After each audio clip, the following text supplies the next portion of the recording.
Good day to you, brethren. Lovely to see you here. Many of you are in the spotlight, where the sun's shining through the window, and others are in the cool. And I don't blame you at times. It's wonderful to be here on this day of Pentecost, and we certainly welcome those online as well, those in Europe and those scattered around the country, and possibly some from other areas as well. So we're very glad you made it today to be with us online or here in presence. Most of us would not necessarily connect the day of Pentecost with an event that took place about 50 days after the Israelites left Egypt. And I'm sure you understand that what happened was 50 days passed, and the Israelites had a sudden and amazing change in their lives.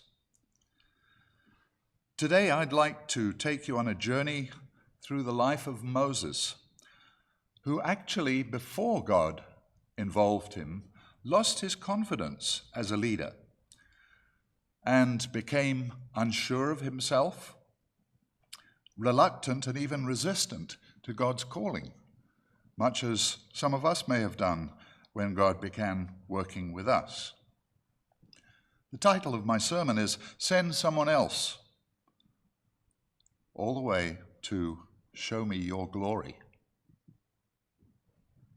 By the end of Moses' life, he is described as a man who knew God face to face, which was an amazing opportunity, a tremendous blessing for him, but he had to go through quite a few transitions before he got to that point. And this kind of transformation that takes place in someone's life doesn't happen overnight. It happens through various encounters with God's miracles, through trials that we face, and God delivers them out of us, and also through appearing before God in our prayers, in our lives itself, and through learning to yield to God's Spirit. Moses' life is important to us because, as we find in the book of 1 Corinthians, chapter 10, maybe we should go there to start with. Let's have a quick look there, 1 Corinthians chapter 10, and we'll see here the way in which there is the connection between Moses' situation and our situation today. 1 Corinthians chapter 10, verse 1, Moreover, brethren, I do not want you to be unaware that all our fathers were under the cloud. All passed through the sea. All were baptized into Moses, in the cloud and in the sea. All ate the same spiritual food and drank the same spiritual drink. For that they drank of that spiritual rock that followed them, and that rock was Christ. And the same for us in our lives today, as we draw closer to God in our relationship with him, that we will have that same spiritual food that is given to us. But we find also, and I'm sure that most of us, if not all of us, have found situations in our lives that have challenged us almost to the point of breaking. Verse 6 says, These things became our examples to the intent that we should not, what? Lust after evil things, as they also lusted. Do not become idolaters, as were some of them. And as it is written, the people sat down to eat and drink, and so on. We find they were also a challenge to Moses. Not that he partook of them, but he was working with them. He was wanting to see the way in which God would work with them, and he certainly did, as we'll see as we go on. But that chapter shows there are lessons for us from the events experienced by Moses and the Israelites themselves. After the Passover and the escape from Egypt, Moses faced the unconverted attitudes of Israel, which are connected to the kind of attitudes we face in our lives after baptism, whether from others or because we see them in ourselves. And like Moses, we also battle many situations that he did before reaching the edge of the promised land. As you know, he never went in, but he saw it. He came to the edge. Let's think about his earlier life, because in many ways, our earlier lives affect how we come, or how God works with us in the church. Before the Exodus, we know Moses understood his identity. He was actually a Levite, and we realize that that became an important aspect. If you've watched the Ten Commandments film, you've probably seen him wrapped as a baby in this cloth that was supposed to be a Levitical kind of cloth, so it identified him. But maybe he still kept that cloth. We don't know. Maybe it was something that his stepmom was Pharaoh's daughter, you remember, had communicated with him, maybe talked with him about the beginning of his life, coming out of the River Nile in the basket. Maybe he had further communication with his sister Miriam, because and his mother as well, because she weaned him. And weaning in those days was often 3 or 4 years. So he had a chance to chat. Well, I won't say chat, the baby can't chat that much, but the mother will tell stories about how things came to be. Possibly he also heard of the massacre that had taken place with the other children around the time that he was born. And maybe he questioned whether or not the daughter of Pharaoh was really his mother. A kind of situation where, it's awkward. It's difficult to face that kind of a situation. But we find as he grew up that the historian Josephus says he became a very effective general in the army of Egypt. Now, we don't know all the details. We don't know how accurate it is. Josephus was, after all, a Jewish historian. But apparently he was a very successful one, and probably because he was perceived as the son of the daughter of Pharaoh, that he was given the best training and many opportunities. Let's turn to Exodus chapter 2 and verse 11, because here we find him meeting up with some of his relatives. Exodus chapter 2, and we'll read from verse 11. He wasn't immediately accepted. He had certainly an accent, I'm sure, because later on he was identified as an Egyptian by his future father-in-law. So Exodus chapter 2 and verse 11 says the following. Now it came to pass in those days when Moses was grown, so he was now thinking for himself and wondering what his future would be, that he went out to his brethren and looked at their burdens. And he saw an Egyptian beating a Hebrew, one of his brethren. So he looked this way and that way, and when he saw no one, he killed the Egyptian and hid him in the sand. Killing was probably not unknown to him. He was in the army. He fought a number of battles on behalf of the Egyptians, so he went ahead and killed him. When he went out the second day, behold, 2 Hebrew men were fighting. Excuse me.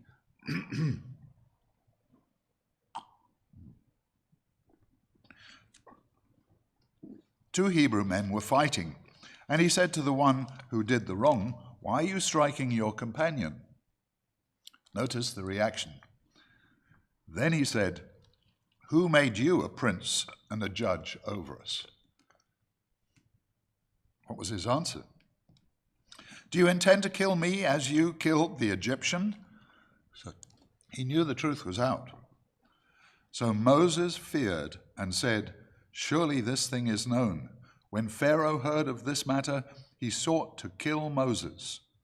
But Moses fled from the face of Pharaoh and dwelt in the land of Midian, and he sat down by a well. So when his action was exposed, everything changed. But if you look at the context, verses 11 and 12, he's visiting his relatives and he sees an injustice and he wants to solve that injustice, but he does it his own way. He acted impulsively. There was zeal, but there wasn't self-control. So the man who once acted boldly now runs in fear. And for 40 years Moses lived in Midian, not as a prince, but as a shepherd. You may remember someone else who started his life as a shepherd and was called to a higher calling as well. King David, of course. He came several hundred years after Moses.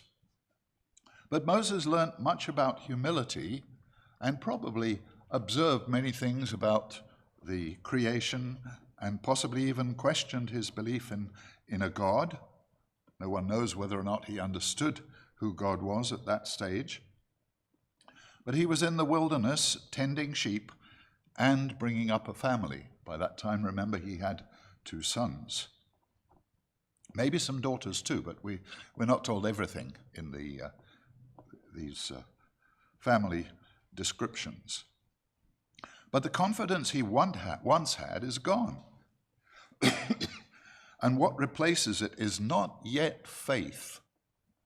It is hesitation. Maybe like you and I when we were being called into the church, maybe there were times we hesitated before taking the next move, maybe starting to observe the Sabbath or facing the employer and going to the employer or friends, whoever, and saying, I can't do this on this day, I'll see you later, or something else. But the moment that changes everything is the burning bush. Let's turn to Exodus 3 and verse 1. Read a couple of verses here. Now Moses was tending the flock of Jethro, his father-in-law, the priest of Midian. And he led the flock to the back of the desert and came to Horeb, the mountain of God. That was another name for what was Mount Sinai. And the angel of the Eternal appeared to him in a flame of fire from the midst of a bush. So he looked, and behold, the bush was burning with fire, but the bush was not consumed. Then Moses said, I will now turn aside and see this great sight, why the bush does not burn. As far as we can tell, this was the first miracle that Moses ever experienced and observed. And he goes up to it, verse 4, when the Lord saw that he turned aside to look, you see, he was caught by the interest of what was going on there. Why was this bush not burning up? God called to him from the midst of the bush and said, Moses, Moses. Maybe it's somewhat like when we were beginning to come into the truth and we suddenly realized that there is no way that you can get living matter from non-living matter, and we started looking into the booklet like Does God Exist? And 7 proofs God exists, and reasoning with ourselves and understanding that there's something more to life than we originally thought. Moses said, here I am. I presume he thought someone was hiding somewhere and, calling him. And he said, that's God, said, do not draw near this place. Take your sandals off your feet, for the place where you stand is holy ground. So it began with curiosity on the part of Moses, but eventually God begins speaking to him, and he was hooked. Not in his part, but hooked in the fact that there was a divine being or something he couldn't explain. It's a bit like us when God begins to work with us and open our minds. And when God tells Moses he's sending him back to Egypt, which occurs a little bit later here, and he was to lead God's people out, Moses begins to step back instead of taking up the challenge. So throughout Exodus chapter 3 and chapter 4, Moses gives excuse after excuse. Let me name a few of them for you. Verse 11 of chapter 3. Who am I that I should go? Well, God didn't choose to say, well, you were an Egyptian general, you pick up yourself, get a little bit of stamina, testosterone. No, God listened to Moses' excuses. Who am I that I should go? Verse 13, what is your name? I need authority behind what I'm going to do, so you must give me that understanding and authority. And then in chapter 4, verse 1, what if they do not believe me? So again, God was going to provide miracles that would help establish his authority. And then, of course, the final one, I am not eloquent. I bet you when he was facing the foreign army and he was the general of the army, he was very eloquent as to what to do, what his soldiers should do. So it seems to be a real excuse. And then the biggest one of all, let's read it. Chapter 4, Exodus chapter 4.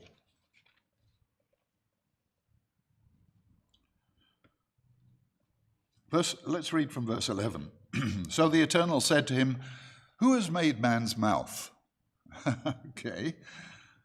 Or who makes the mute, the deaf, the seeing, or the blind? Have not I, the Eternal?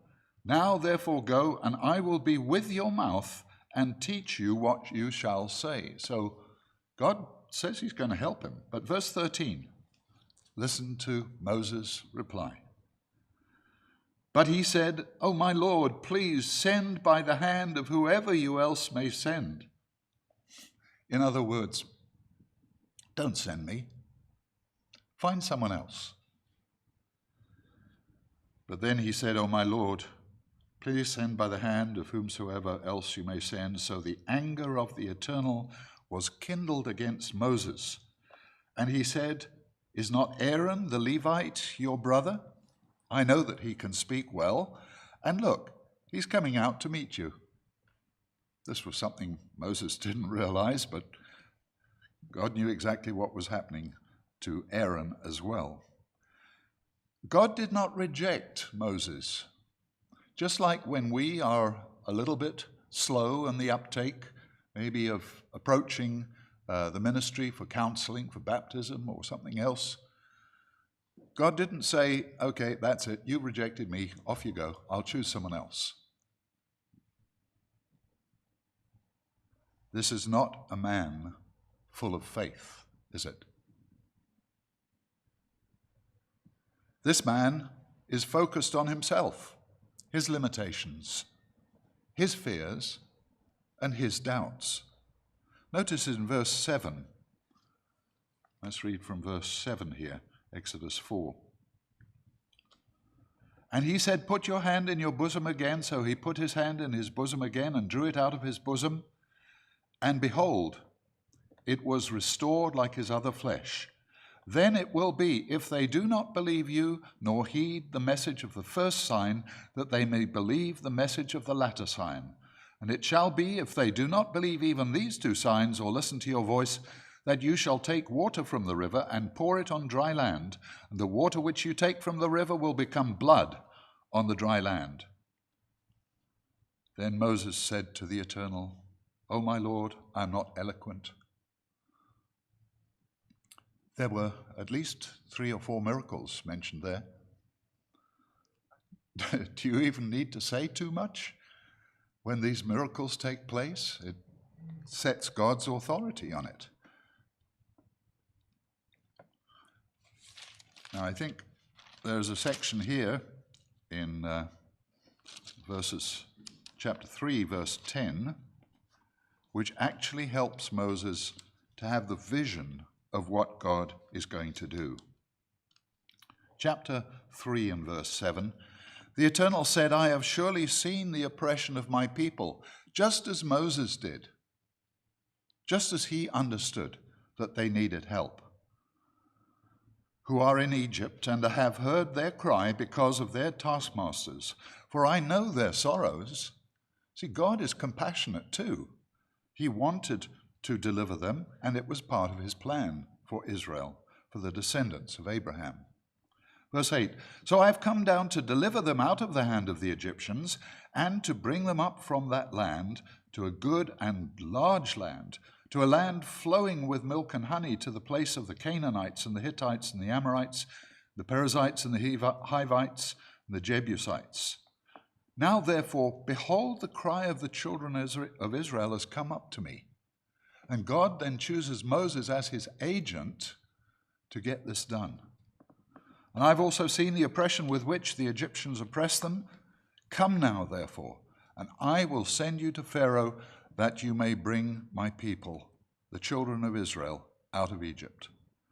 See, God also gave Moses a vision of what he wanted to do. It wasn't lacking. It wasn't, well, just do what I say, or I'll punish you. That wasn't the way that God was working with him. God was saying, you saw the trouble that Israel is in as they live in Egypt and they're threatened by their taskmasters. Well, just like you saw it and wanted to do something about it, so do I. Get on board. That's what he said. God doesn't withdraw his calling from Moses, but perhaps we, like Moses, were hesitant to take up the responsibilities of the calling that we have. It took a little bit longer to start keeping the Sabbath day for some of us, or perhaps to face the resistance from our unbelieving family until we really caught the vision. And then we made that choice and that decision. God continues to work through Moses through these chapters, as we'll see, and performs many miracles to convince Moses that he would back him up. And I hope that we all can see that with God's help, we have that backup behind us. That's where the transformation begins. When we begin to have that faith in God, that he will remain faithful to us, because he has an insight for each one of us as well, not just for Moses. This story is the same for us all through history. It's not when we feel ready. In fact, you could say that Moses didn't feel ready at any time, but God said, do it, and I'll give you some help as well, which he did with Aaron, and we'll find something else too here. So, when God remains faithful to his insight for us, he then reveals himself to us in different ways. Sometimes it's in answered prayer. I remember being called into the church. I was still, I guess I was going to university at that stage. But there were times when to get up to Denison House in 1966 and to be there on time for services, there were times when I got delayed by buses or trains or whatever else. And God heard small requests and prayers that I could catch a train if I was late in getting there. And sometimes the train would be delayed by 10 minutes, and they would announce it on the platform and say, we do apologize for train number 1015 to Victoria has been delayed for 10 minutes. We hope you don't mind, that sort of thing. So I was able to get there, and I saw God working in my life, and I'm sure you have too. If not, we need to be asking God these specific things. He doesn't necessarily answer in the way that we expect, but we certainly need to put it in his hands. So, as Moses leads Israel out of Egypt and into the wilderness, the pressure from the unbelieving Israelites continues. The people complain about water, not having enough water or pure water.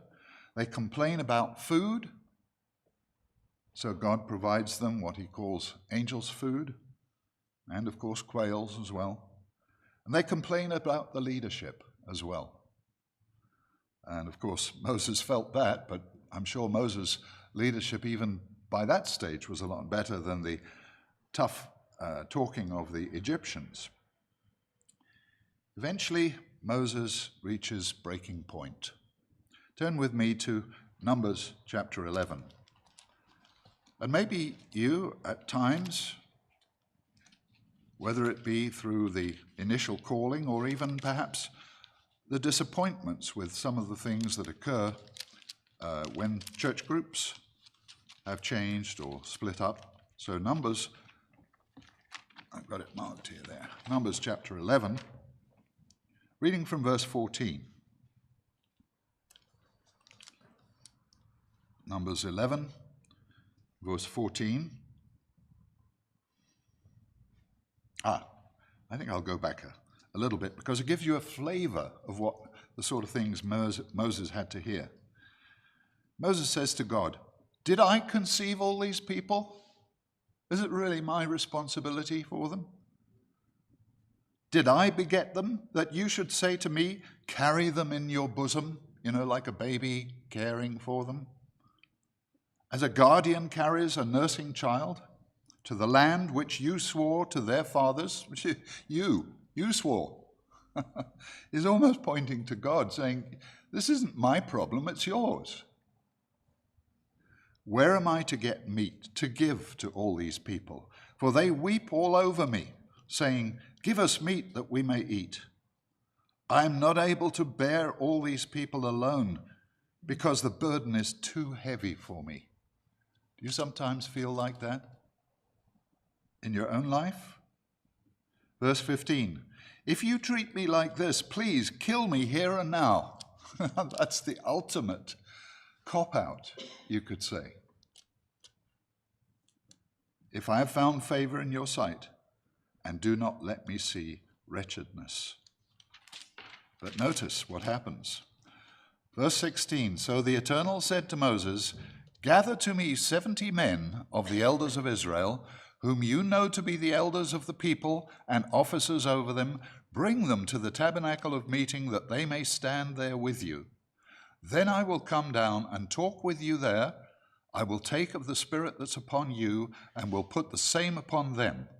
And they shall bear the burden of the people with you, that you may not bear it yourself alone.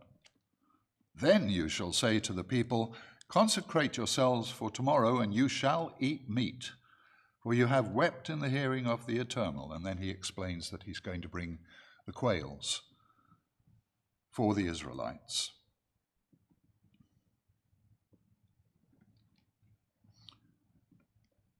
So, although Moses said, "I'm not able to bear all these people alone," he's crying for help, God answered him. Again, sometimes we probably test God as well, but God will answer us as long as we stay faithful to him. That is not a polished form of leadership, is it? Complaining to the one who appointed him. But it's raw honesty. It was fact. It was the way he felt. You read through some of the Psalms and you'll see the same thing from King David. He will say, "Why do you let my enemies have gain over me?" So it's not wrong to express these feelings, but understand it in respect to God. Moses is still learning, still struggling. But something begins to change. Instead of running away, he brings his burden to God, and God responds. Not by removing the people, by strengthening the man. He gives Moses help. He gives them the 70 elders, and no doubt he also uses them to judge the people as well, and that takes a big burden off Moses' shoulders. He begins teaching Moses that leadership is not about carrying everything alone. It's about depending on God and accepting his guidance and direction. But shortly after this comes one of the greatest crises in Israel's history. We know it as the golden calf.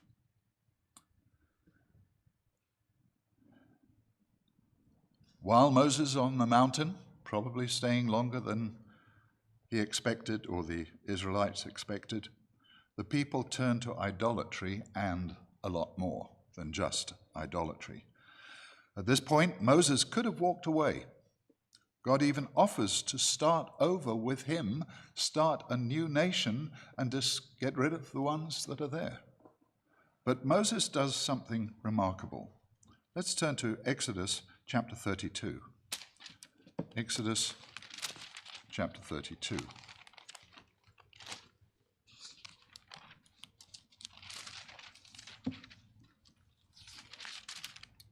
I'm using old technology here.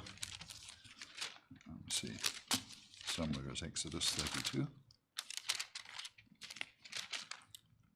Okay. Let's read a little bit beforehand so we get an understanding of what's taking place here. Let's go from verse 7. Exodus 32, verse 7. And the Eternal said to Moses, Go, get down, for your people whom you brought out of the land of Egypt have corrupted themselves. They have turned aside quickly out of the way which I commanded them.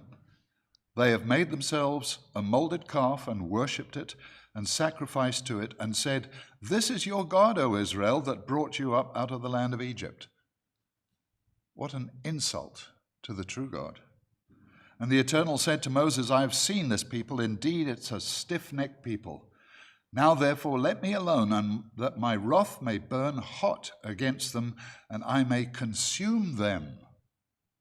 And I will make of you a great nation. Now, perhaps to some who were not being worked with by God, that might have been an appealing thing. But verse 11 says, Moses pleaded with the Eternal his God, and said, Eternal, why does your wrath burn hot against your people, whom you have brought out of the land of Egypt with a great power and with a mighty hand? Maybe this harkens back to Moses with his wrath, killing an Egyptian. But here, he's looking on the people. He's got a feeling for them now, a care, a concern.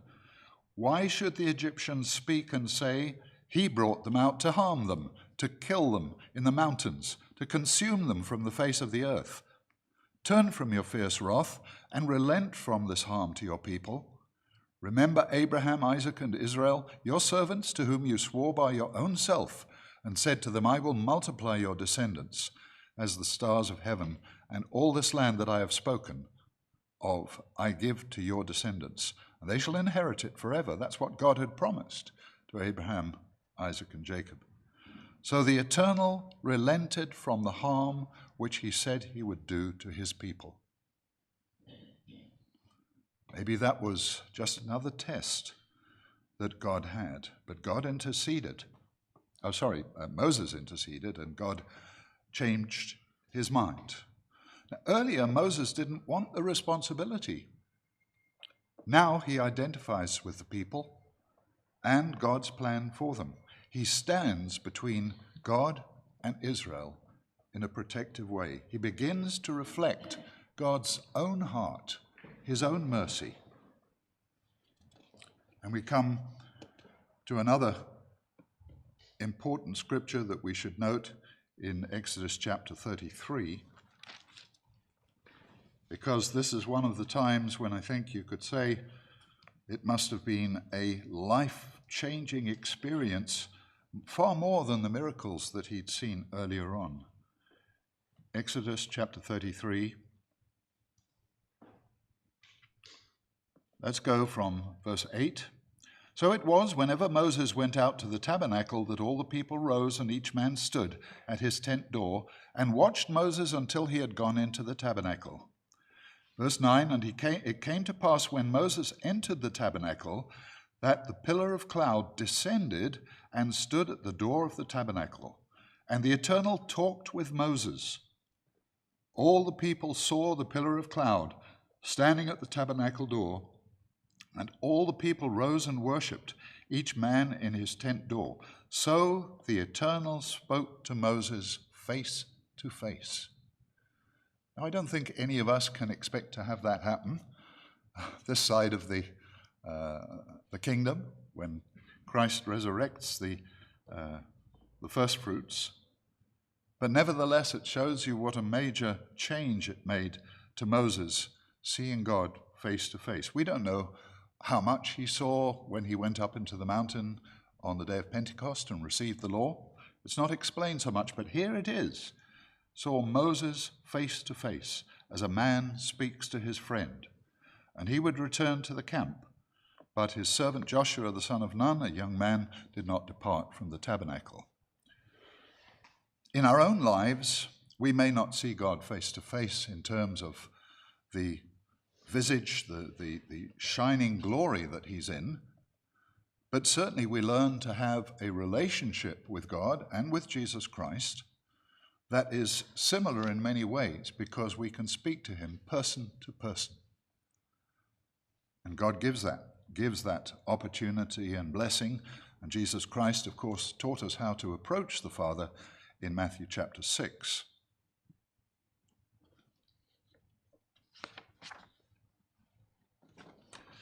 In verse 18, we find Moses saying, "Please show me your glory." There's a transformation here, isn't there? The man who once said, "Who am I?" now says, "Show me your glory." He identifies with God. He's no longer trying to avoid God's presence. He's pursuing it. He's wanting it. He knows it's the help that he needs. And that's where the true change happens for us too, when we truly understand God's closeness and his desire to have a relationship with us. Then we also seek his glory, and we could add, to have his glory, because that's what he promises.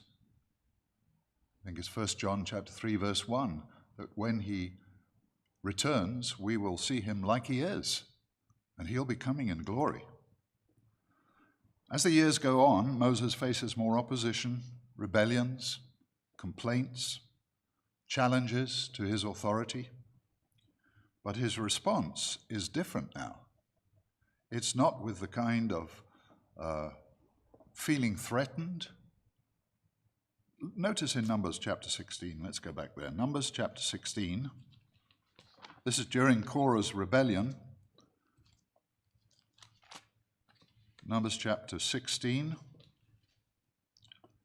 First few verses there, we hear the names of those who had rebelled and came up and said that, well, Moses, we have just as much as responsibility and authority as you have.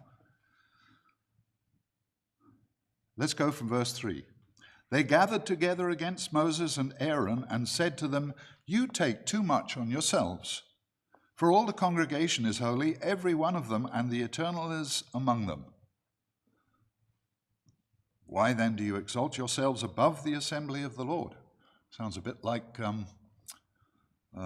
some of the political moves that are said today, and, we have the right. Interestingly, I don't know if you realize, but in the book of Revelations, Nicolaitans was literally translated from something which meant the people have the power. So it shows some of the problems that would be faced. So verse 4, when Moses heard it, he fell on his face. And he spoke to Korah and all his company, saying, "Tomorrow morning the Eternal will show who is his, and who is holy, and will cause him to come near to him. That one whom he chooses, he will cause to come near him." Then he gave instructions as to what was to happen the following day. But Moses fell on his face, not before the people, but before God. He doesn't react in anger. He doesn't try to defend himself. He goes to God. Numbers 12 and verse 3 gives us a striking note here. Numbers 12, verse 3, about Moses' attitude and character now. This was after Miriam and Aaron had spoken against him. He's getting it from every side, isn't he?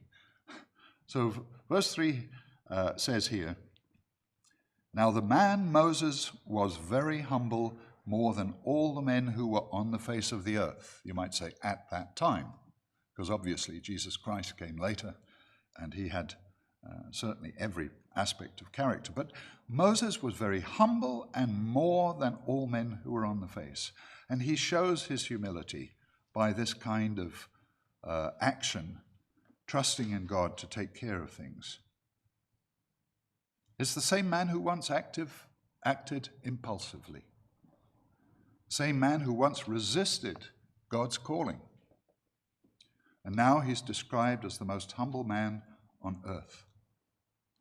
Numbers 14 and verse 11.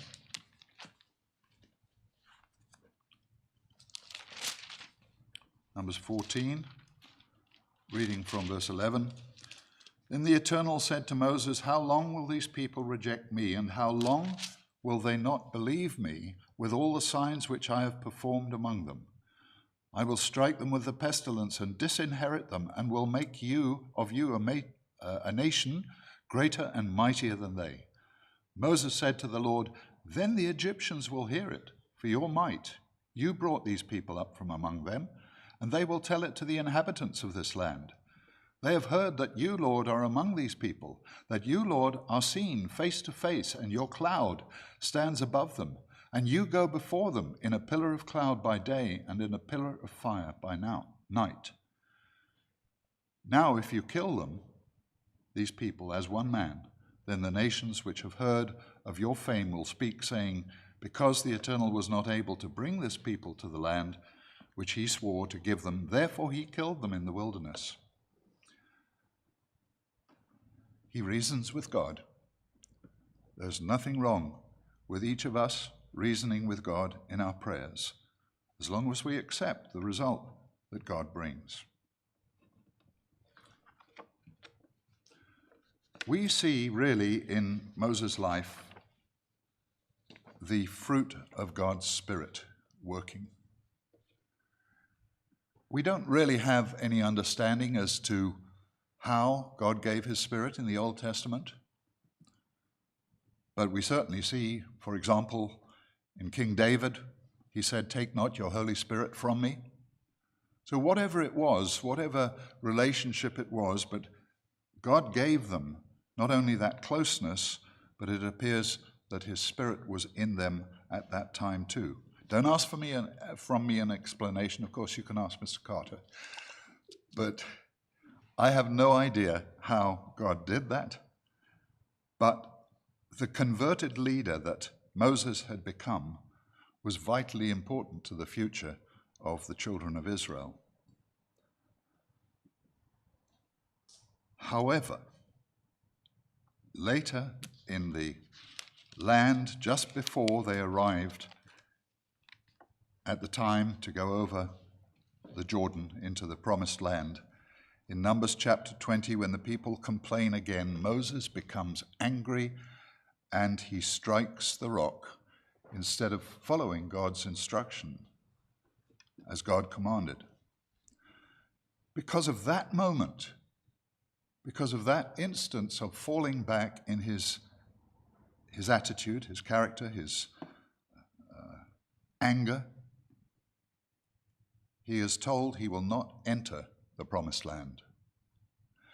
Now, it's very clear from other scriptures that he will be in the kingdom of God, but actions and decisions have consequences, and God wanted to teach Moses and the rest of the people, Joshua as well, I'm sure, that a converted leader, a converted person, has to remain vigilant. Even spiritual maturity doesn't remove the need for obedience and for following God's way. And yet Moses continues faithfully in his life. In the book of Deuteronomy, we see his final words to Israel, and he teaches them these words. He also warns them. I'm sure these words were inspired by God, and he encourages them. We turn to Deuteronomy chapter 30. Deuteronomy chapter 30.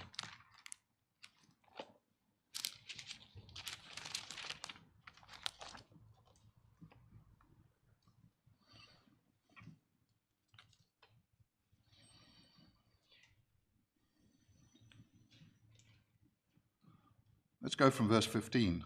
"See, I've set before you today life and good, death and evil. In that I command you today, love the Eternal your God, to walk in his ways and to keep his commandments, his statutes, and his judgments, that you may live and multiply. This is Moses encouraging the Israelites. And the Eternal your God will bless you in the land which you go to possess. He had a feeling for them. He desired to see them have good in their lives. Verse 17, but if your heart turns away so that you do not hear, and are drawn away and worship other gods and serve them, I announce to you today that you shall surely perish. You shall not prolong your days in the land which you cross over the Jordan to go in and possess. Now, in spiritual terms, as a parallel, we do have situations where people turn away from God's way of life, and whether or not God has finished working with them, we don't know. We know there's a time coming up when there will be some who are facing the full wrath of Satan in the tribulation, and obviously there are times that they can still repent. There are opportunities. There are no more excuses once we are called and part of the church, and there were no more excuses for Moses either. We come to the final scene in Deuteronomy 34, verses 1 to 4. Deuteronomy 34, 1 to 4. Then Moses went up from the plains of Moab to Mount Nebo to the top of Pisgah, which is across from Jericho. And the Eternal showed him all the land of Gilead as far as Dan, all Naphtali, and the land of Ephraim and Manasseh, all the land of Judah as far as the western sea, the south and the plain of the valley of Jericho, the city of palm trees, as far as Zoar. Then the Eternal said to him, this is the land of which I swore to give Abraham, Isaac, and Jacob, saying, I will give it to your descendants. I have caused you to see it with your eyes, but you shall not cross over there. There are many brethren today who have died in the faith. They have not seen the coming of Jesus Christ, but when he does come, they too, with Moses, will be resurrected to eternal life. Moses sees the promised land, but he does not enter it. But there's no argument, no protest. The man who once resisted God now accepts his will completely. Verse 10 actually says here, but since then there has not arisen in Israel a prophet like Moses, whom the Eternal knew face to face, in all the signs and wonders which the Eternal sent him to do in the land of Egypt, before Pharaoh, before all his servants, and in all his land. That's the journey, brethren. That's the journey Moses followed, and we find that he has promises there for the future. And Moses is held in very high respect, and obviously perhaps too high in terms of the Jewish people in the time of Jesus Christ. But in verse 18, let me see, sorry, got my wrong page. So this journey has gone from send someone else to show me your glory, to quietly accepting God's final word. And this is evidence of true faith. Moses didn't just lead Israel through the wilderness, God led Moses through a transformation in his life, just as he is with you and I. That transformation reflects what we see in Galatians chapter 5, verse 22. Galatians 5 and 22.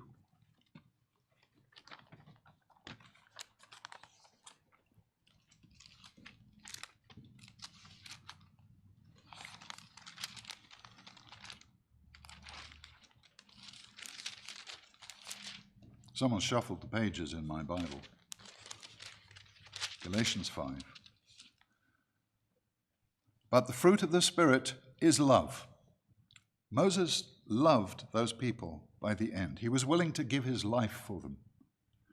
Joy, he was given joy at knowing that Israel would fulfill that promise that God had given them, and of course that he would fulfill it later on when he is resurrected again. Peace. He probably had peace as he saw the promised land and said, we've made it. We've got there.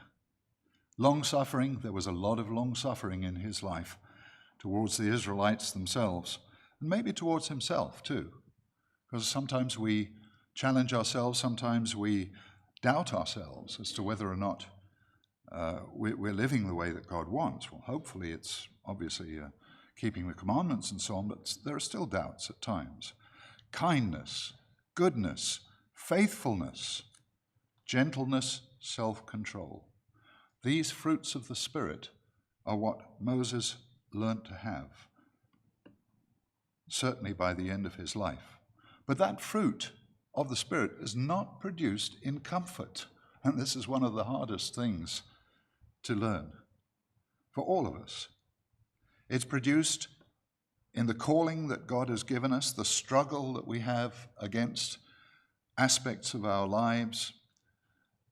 It's produced when we surrender to God's desire for what he wants for us, and in the relationship with God himself. But there are many other faithful people, and in relationship with God, Moses is mentioned in Hebrews chapter 11. Let's have a quick look there. So we know that his life did not end on the other side of the Jordan, looking out to the promised land. This is Hebrews chapter 11. Let's read from verse 24. Hebrews 11, verse 24. By faith, Moses, when he became of age, refused to be called the son of Pharaoh's daughter. This is another aspect we didn't follow, but this was an option, a change in his life. It was a decision point. Choosing rather to suffer affliction with the people of God than to enjoy the passing pleasures of sin, esteeming the reproach of Christ greater riches than the treasures in Egypt, for he looked to the reward.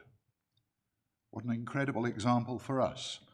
Certainly something that we need to keep in mind. Verse 27, by faith he forsook Egypt, not fearing the wrath of the king, for he endured as seeing him who is invisible. By faith he kept the Passover and the sprinkling of blood, lest he who destroyed the firstborn should touch them. By faith they passed through the Red Sea as the dry land, whereas the Egyptians attempting to do so were drowned. By faith the walls of Jericho fell down after they were encircled for 7 days. By faith the harlot Rahab did not perish with those who did not believe. I don't see there a single reprimand of Moses when talking about the people of faith. Yes, we can go back to Exodus, Numbers, and so on, and we see that he had a challenging life, just as you and I do at different times. But the point is that God sees the end result, the positive blessings that will come when we are changed and born in that sense into his family. It's a positive statement of progress for Moses. It's also from our insecurity to reliance on God, as Moses did. Each called out person will be remembered and given God's glory at the resurrection. So the question is simple. Are we saying, send someone else? When we're given options, opportunities, certainly in being called into the church, or are we ready to say, show me your glory so that I can trust in you, follow you, listen to you? Because God is not just calling us to a task, he's calling us to become something different than what we are. And if we stay close to him, he will finish that work, as it says in Philippians chapter 1, verse 6. I'm going to finish on a note which I was surprised to see there. In the book of Revelation, we find angels singing the song of Moses. Now, I don't know if that's something about Moses, but what I presume is that it's a song of glorification of the Father and of the Son, and it's probably in the scriptures there. I don't know, it's not actually quoted, although some words are quoted there in Revelation 15, verse 3. But just to see that, just to understand that God is aware, and maybe some of your prayers at times will be written into the book of Psalms, an extended book. Who knows? We don't know. But it makes sense to listen to the story of Moses, to understand how God worked with him, and how Moses, too, has a wonderful future, just as we will have when we are raised from the dead at the same time.